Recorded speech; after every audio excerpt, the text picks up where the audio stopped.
Good morning students. Apex college Makrana की online classes में आप सभी छात्र छात्राओं का हार्दिक स्वागत है, अभिनंदन है। आज हम बीएससी पार्ट 2 में, जैसा कि हमने कल कार्नोट साइकिल पढ़ा, उसके बाद उसकी एफिशिएंसी निकाली, उसके बाद हम पढ़ेंगे कि दो स्टेटमेंट है। हम फर्स्ट लॉ ऑफ थर्मोडायनेमिक्स पढ़ चुके हैं, हम रेफ्रिजरेशन के बारे में पढ़ चुके हैं। अगेन हमारा अगला टॉपिक है कि जो भी कार्नोट साइकिल है उसकी reversibility theorem, reversible Carnot cycle and A Carnot theorem, हम उसको डिस्कस करना चाहते हैं।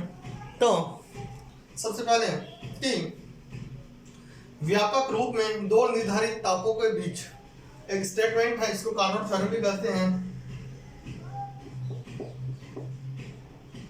कार्नोट थ्योरम कहेंगे यह है कि व्यापक रूप से दो निर्धारित तापों के बीच कार्य करने वाले तापों के बीच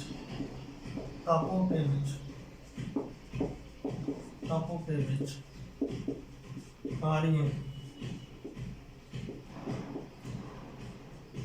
करने वाले सभी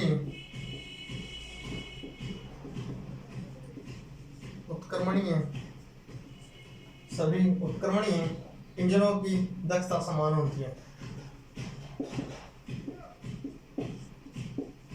इंजनों की दक्षता समान होती है, अर्थात जैसे कि कोई भी दो साइकिल्स हैं, कोई दो इंजन हैं, यदि उनके बीच जो टेम्परेचर डिफरेंस है T1 माइनस T2, यदि T1 माइनस T2 जो होंगे, जो तापों के बीच जो कार्य करेंगे, मतलब T1 माइनस T2 करेंगे, तो उनकी जो एफिशिएंसी होगी वो समान होगी। अर्थात एक उत्क्रमणीय इंजन की दक्षता अधिकतम होती है और यह कार्यकारी पदार्थ की प्रकृति पर निर्भर नहीं करता। हम लिखेंगे कि एक उत्क्रमणीय इंजन की दक्षता अधिकतम होती है और ये किस पर डिपेंड नहीं करती, जो कार्यकारी पदार्थ अर्थात वर्किंग सब्सटेंस पर डिपेंड नहीं करती। हमने जो कार्नोट साइकिल है उसको, कार्नोट थ्योरम को हम दो प्रकार से, दो स्टेटमेंट या कुछ टॉपिक्स में समझना चाहते हैं। वो किस प्रकार से हैं? वह है कि वह इस प्रकार से है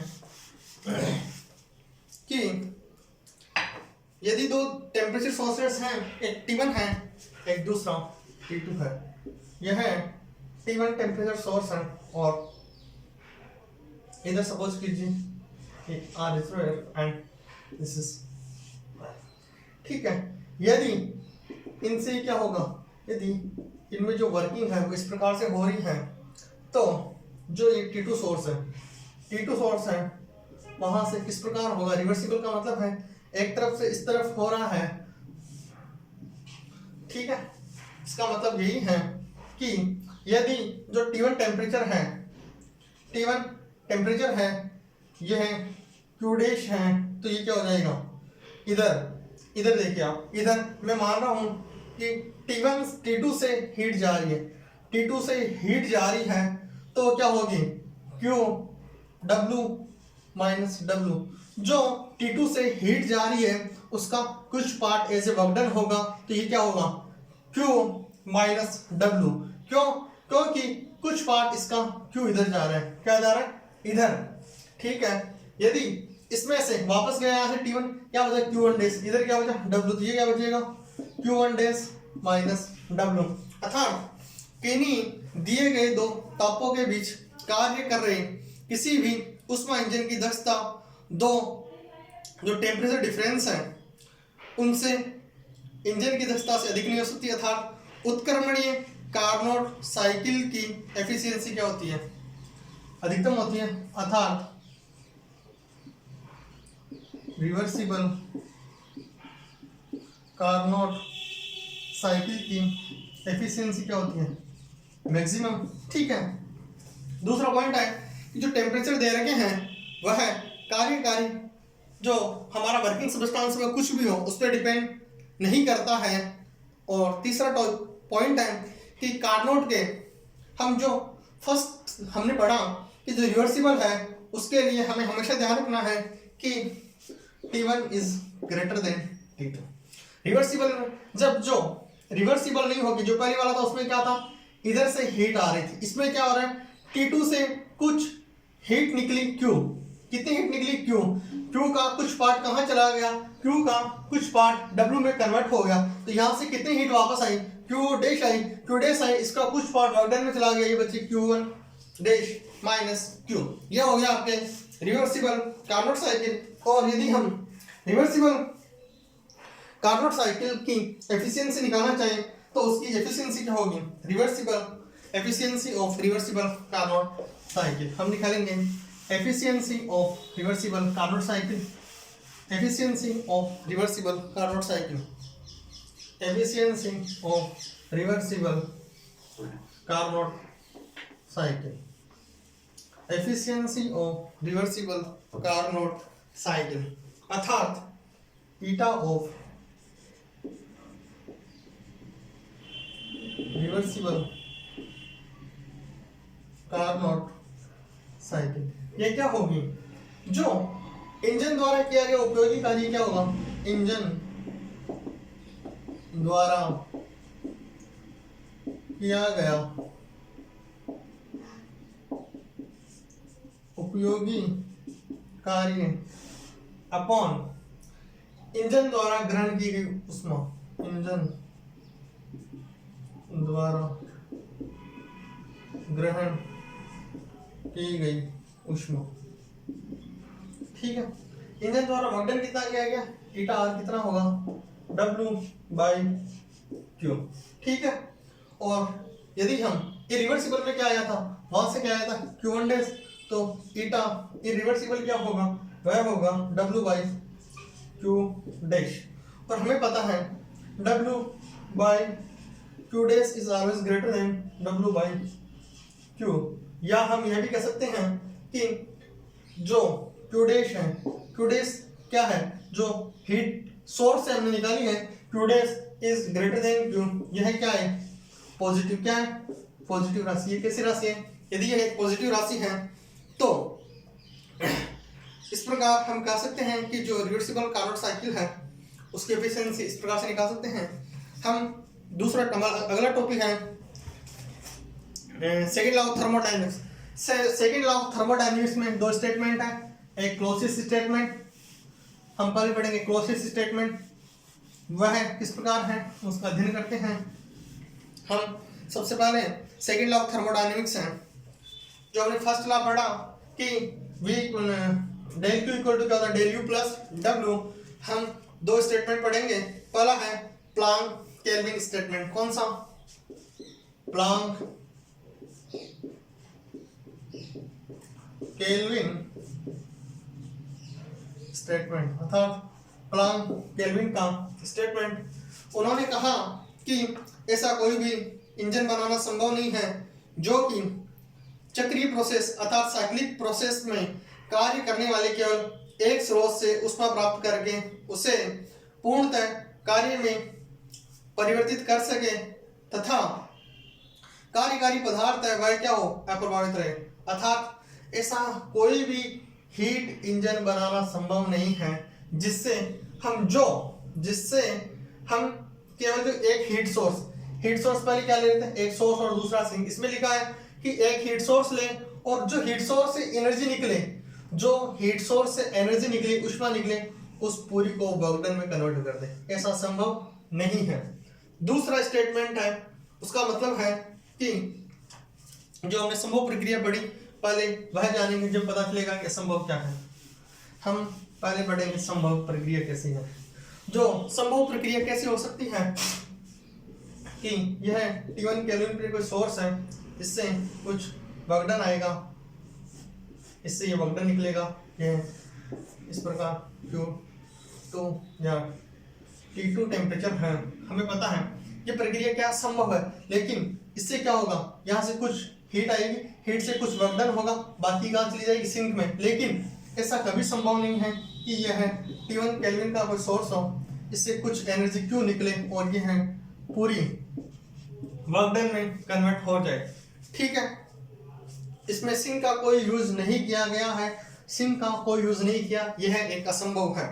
दूसरा है क्लोसियस स्टेटमेंट। पहला था कार्नोट साइकिल डिवाइस में आपके सेकेंड लॉ ऑफ थर्मोडायनेमिक्स में दो स्टेटमेंट है, प्लांक केल्विन स्टेटमेंट जिसमें है कि केवल एक हीट सोर्स को लो और उससे जो भी एनर्जी आए उसको टोटल को आप वर्क डन में कन्वर्ट कर दो, ऐसा संभव नहीं है। दूसरा है क्लोसियस स्टेटमेंट। क्या है क्लोसियस स्टेटमेंट? क्लोसियस स्टेटमेंट का मतलब है कि ऐसी कोई भी डिवाइस संभव नहीं है जो कि चक्रीय प्रक्रम में कार्य करते हुए किसी बाह्य कर्मक की सहायता अर्थात कोई भी एक्सटर्नल एजेंसी है उसके बिना ही हीट से जो हीट गेन करें उसकी अपेक्षा अधिक ताप पर किसी अन्य निकाय को ऊष्मा स्थानांतरित कर सके अर्थात ऊष्मा का स्वतः निम्न ताप वाले से उच्च ताप पर पहुंचाना असंभव है। मतलब ये मान लीजिए T1 टेम्परेचर सोर्स है, ठीक है, T1 टेम्परेचर सोर्स है, यह है एक T2 टेम्परेचर सोर्स है। हमें पता है कि T2 का टेम्परेचर T1 से कम है। तो क्लोसियस ने कहा, जो क्लोसियस स्टेटमेंट है, अकॉर्डिंग टू क्लोसियस स्टेटमेंट की ऐसा इंजन संभव नहीं है कि जिसके द्वारा ऐसे कोई भी डिवाइस संभव नहीं है जिससे सीधा T2 से जो निम्न ताप पर है इससे कुछ कार्य किया जाए जो बिना किसी एक्सटर्नल एजेंसी, हमने पहले क्या लिया था एक्सटर्नल एजेंसी, यहाँ पर हम बिना किसी एक्सटर्नल एजेंसी के वर्क डन करवाना चाह रहे हैं, वह संभव नहीं है। सेकंड लॉ ऑफ थर्मोडायनेमिक्स दो स्टेटमेंट है, पहला केल्विन प्लांक स्टेटमेंट, दूसरा है क्लोसियस स्टेटमेंट। केल्विन प्लांक ने कहा कि यदि आप एक हीट सोर्स लोगे, मतलब एक सोर्स लोगे तो उससे जो भी क्यू निकलेगी उसको टोटल को वर्क डन में कन्वर्ट करना ऐसा संभव नहीं है। दूसरा क्लोसियस स्टेटमेंट है कि ऐसा कोई भी ऐसा सिस्टम संभव नहीं है जिससे कि आप निम्न ताप से उच्च ताप सोर्स की तरफ डायरेक्ट जा सकते हो बिना किसी एक्सटर्नल सोर्स के। हमने फर्स्ट लॉ पढ़ा, जीरो लॉ पढ़ा, सेकंड लॉ भी पढ़ चुके हैं। हमारा क्लोसियस स्टेटमेंट हो गया। उसके बाद यदि हमने जो प्रैक्टिकल हीट इंजन पढ़ेंगे आज, प्रैक्टिकल हीट इंजन हमने जो कार्नोट साइकिल पढ़ी वो हाइपोथेसिस थे, एक अवधारणा टाइप में मान लीजिए, मतलब ऐसा कोई भी साइकिल, ऐसा कोई भी इंजन संभव नहीं है जिसकी एफिशिएंसी 100% हो। लेकिन दो प्रकार के हम पढ़ेंगे, एक तो होगा एक्सटर्नल कंबशन इंजन, पहला पढ़ेंगे एक्सटर्नल कंबशन इंजन, ठीक है, दूसरा पढ़ेंगे internal combustion engine. External combustion engine क्या होता है?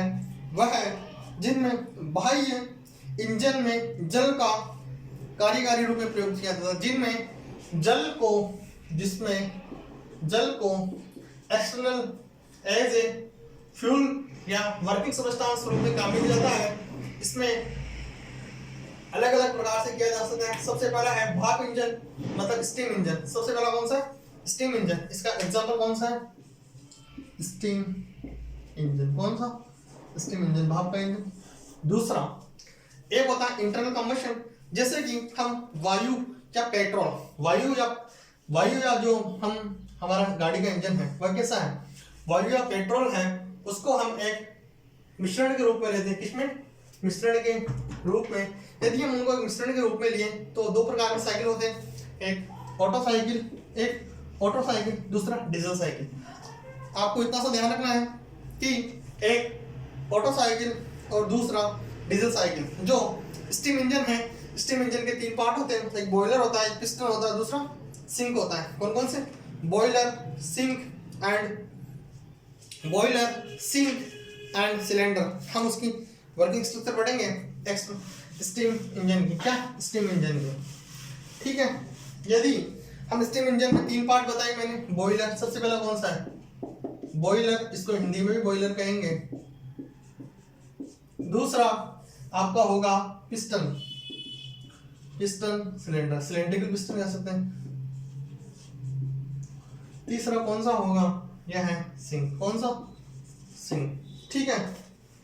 यह यदि इस प्रकार से हो तो हम क्या करेंगे, जो बॉयलर है उस पे एक होता है आपके किसी भी स्टीम के प्रेशर को रेगुलेट करने के लिए वहां पर एक रेगुलेटर यूज किया जाता है। तो हम बॉयलर से जो भाप आएगी उसका क्या कर देंगे, उसको दाब पे उस कक्षा में प्रवेश, जो बॉयलर में एट ए हाई प्रेशर, किस पे, हाई प्रेशर पे जो स्टीम है वहां पर उसमें इंजेक्ट कराई जाएगी और किसी टाइम टी पर P1 से बेलन में प्रवेश करती है, किसमें, तो जो पिस्टन है वह भाप के दबाव के कारण, यदि पिस्टन है, ये पिस्टन मान लीजिए, इस पिस्टन पर क्या होगा, प्रेशर लगेगा तो क्या आएगा, नीचे की तरफ मोशन करेगा, किधर करेगा, नीचे की तरफ मोशन करेगा और स्लाइड वाल्व होते हैं वह विपरीत दिशा में गति करने के लगते हैं। लेकिन जब कक्ष के दोनों द्वार P1 और P2 बंद हो जाते हैं, जैसे स्टीम इंजन इससे आएगा, यदि ये दोनों द्वार बंद हो गए, ये समझ लीजिए क्लोज हो गए, जब क्लोज हो जाते हैं तो बेलन के अंदर उच्च दाब एडियाबैटिक प्रोसेस होता है, क्या होता है, एडियाबैटिक प्रोसेस। एडियाबैटिक जैसे ही एडियाबैटिक प्रोसेस हुआ तो यहाँ पर जैसे यहाँ पर एडियाबैटिक प्रेशर हुआ, जो P2 वाल्व है वो क्या हो जाएगा, ओपन हो जाएगा। P2 वाल्व ओपन हो गया, एडियाबैटिक प्रोसेस हुई, तो जैसे ही जब भाप उच्च दाब पर P2 बेलन में प्रवेश करती है तो इससे पिस्टन कैसे मोशन करता है, पीछे की तरफ, किस तरफ, पीछे की तरफ। आपको इतना ध्यान रखना है, P1 और P2 जो द्वार हैं वहां पर दोनों बंद हो जाते हैं, बंद होने के बाद वहां पर कैसा होता है, रुद्धोष्म प्रसार, कैसा, रुद्धोष्म प्रसार, ठीक है। यदि इसका हम जो पीवी डायग्राम बनाना चाहें, जैसा कि हमने कार्बन साइकिल में पढ़ा, यदि हम इसका भी पीवी डायग्राम बनाना चाहें जो कि कुछ इस प्रकार से है, हम स्टीम इंजन या हीट इंजन का यदि पीवी डायग्राम बनाना चाहें तो वह कुछ इस प्रकार से है, पीवी, ठीक है। सपोज कीजिए एट ए कांस्टेंट टेम्परेचर, यहाँ पर प्रेशर कांस्टेंट रहा, उसके बाद में क्या हुआ, एक्सपेंशन के बाद में क्या हुआ, या टेम्परेचर T2 है, यह T1 है, A B C and D, यह इसका पीवी डायग्राम है। मतलब A to B क्या हुआ, जो इसका वॉल्यूम है क्या बड़ा है, वॉल्यूम बड़ा है, प्रेशर कांस्टेंट है, इसमें क्या हुआ, इसका प्रेशर घटा है और वॉल्यूम बड़ा है। C to D at a constant temperature मतलब यहाँ पर आइसोथर्मल प्रोसेस है।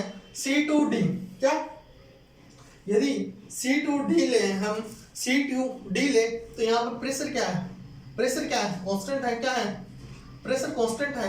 यदि प्रेशर कांस्टेंट है तो वॉल्यूम क्या हो रहा है, घट रहा है। वॉल्यूम कैसे घटेगा, जब इसका टेम्परेचर कांस्टेंट रहेगा, ठीक है। इस प्रकार यह हो गया।